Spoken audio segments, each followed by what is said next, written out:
19 साल का एक लड़का अविनाश चंद्र भाई पटेल नॉर्थ कैरोलिना में पकड़ा गया है, जिस पर पार्सल स्कैम करने का आरोप लगा है।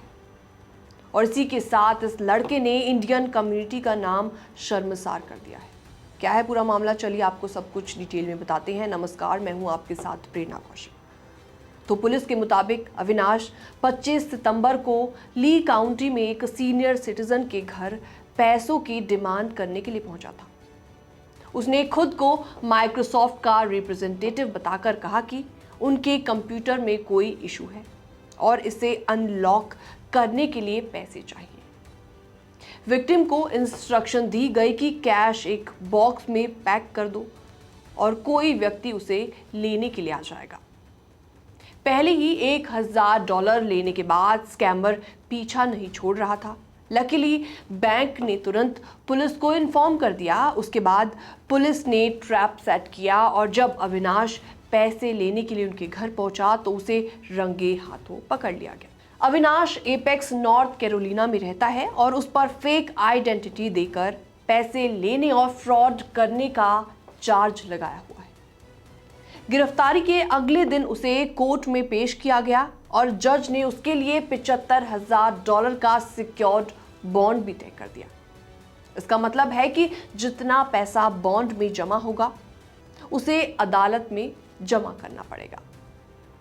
पुलिस द्वारा जारी की गई फोटो में अविनाश के चेहरे पर चोट के निशान भी दिखाई दे रहे हैं और उसकी टी शर्ट पर मिट्टी लगी देखी जा सकती है।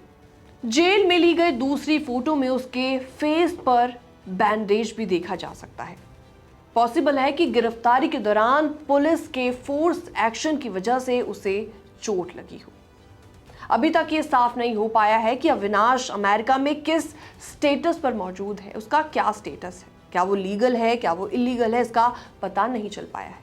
लेकिन उसके खिलाफ चार्जेस की वजह से उसे डिपोर्ट किया जा सकता है।